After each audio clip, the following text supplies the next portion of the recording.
he's a freelance journalist, videographer. Simply doing his job, earning his living. Right. Yeah, it was a 3-week assignment, so it was something he felt that he would like to do. What contact have you had with Kieron since he was arrested first? We had a phone call last Tuesday when they docked in last Tuesday when they docked in Moumanx, and that's it. That's the only time we've spoken to him. What did he say to you at that point?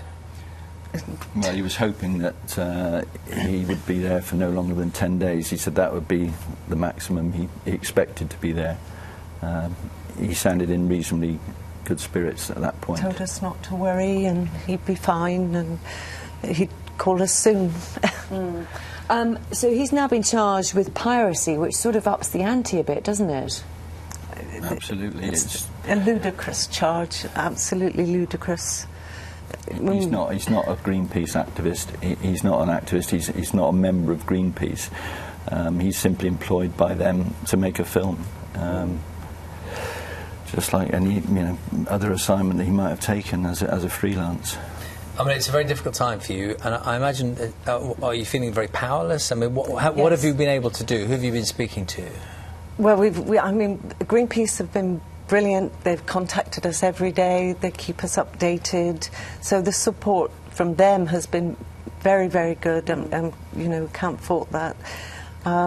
Friends and family have been amazing. Kieron's friends and our friends. That everybody just wants to help. People that know Kieron know that he's, a very high moralistic kind of person. His integrity is very high. And what about from the authorities in the Foreign Office? What the dialogue? Foreign Office, they've had someone out there since they were detained, which is probably 8 or 9 days ago now. We've also had the British Consulate. The British Consulate, yeah, as well. His MP is Harriet Harman. She's written to William Hague asking for him to do something. So it's sort of stepping up the ante a little bit since they were charged yesterday anyway. And I'm just looking at the charge. It says that they're formally charged with piracy of an organised group, and that's an offence that possibly carries the possibility of a 15-year prison sentence. How much information are you getting about the whole sort of the process, as it were?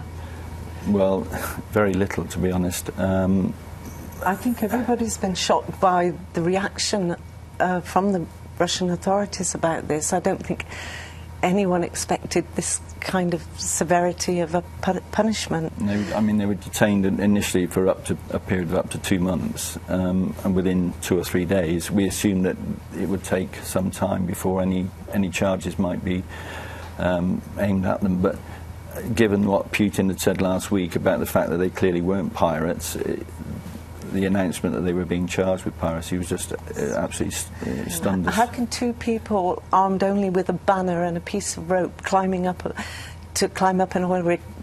How can they seize an oil rig? It just